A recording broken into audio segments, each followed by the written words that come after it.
প্রাণপ্রিয় ভাইয়েরা, আজকে আপনাদেরকে শোনাবো আমাদের মফিজ ভাইয়ের গল্প। আমাদের মফিজ ভাই বিয়ে করেছে, অনেক দিন হয়ে গেছে, কিন্তু তার বাচ্চা কাচ্চা হয় না।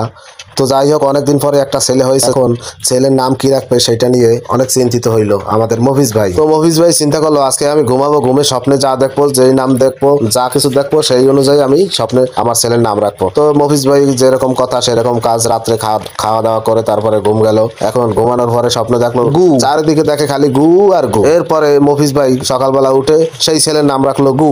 আচ্ছা, এরপরে ছেলে আস্তে আস্তে বড় হতে লাগলো। ছেলে 3 থেকে 4 বছর বয়স হয়ে গেল। এখন ছেলেকে স্কুলে ভর্তি করতে হবে। এখন মফিজ ভাই কি করবে? স্কুলে পড়াবে সে তো, তবে মফিজ ভাইয়ের কিন্তু অর্থ সম্পদ আছে প্রচুর। এখন এই এত বড় একটা ধনী লোক সাধারণ স্কুলে পড়াবে না। সে চিন্তা করলো কি, আমার ছেলেকে স্পেশাল ভাবে স্কুলে একটা বানাবো, সেই স্কুলে পড়াশোনা করাবো। তো যাই হোক, এখন মফিজ ভাই একটা বড় একটা স্কুল তৈরি করতেছে। এখন চিন্তা করলো যে আমি এই স্কুলের কি নাম দেব। আবার সেই মফিজ ভাই পুরোনো অভ্যাস, ঘুমের ঘরে স্বপ্নে দেখবে, তারপরে সেই অনুযায়ী আপনার স্কুলের নাম রাখবে। এখন মফিজ ভাই ঘুমালো, সকালবেলা উঠে সবাইকে ডাকলো যে আমি স্বপ্নে দেখছি ল্যাংটা মানুষ, সব ল্যাংটা, সবাই হোগা দেখছি, হোগা হোগা। এখন বেশ ভালো কথা, এখন স্কুলের নাম রাখলো হোগা। এখন স্কুলের নাম রাখছে হোগা। এখন ওই স্কুলে ছেলেকে ভর্তি করিয়ে দিয়েছে। ছেলে পড়াশোনা করতে আছে, করতে করতে হঠাৎ করে একদিন ছেলে স্কুলে গেছে, তখন হঠাৎ করে একদিন স্কুলে আগুন লেগে গেছে। এখন মফিজ ভাই পাগল হয়ে গেছে। মফিজ ভাই ফায়ার সার্ভিসে ফোন দিয়েছে, এই ফায়ার সার্ভিস আলারা ভাই, তোমরা কোথায়? তাড়াতাড়ি আও, হোগায় আগুন লাগছে, গু বাইরে নাই, তাড়াতাড়ি আও, হোগায় আগুন লাগছে, গু বাইরে নাই।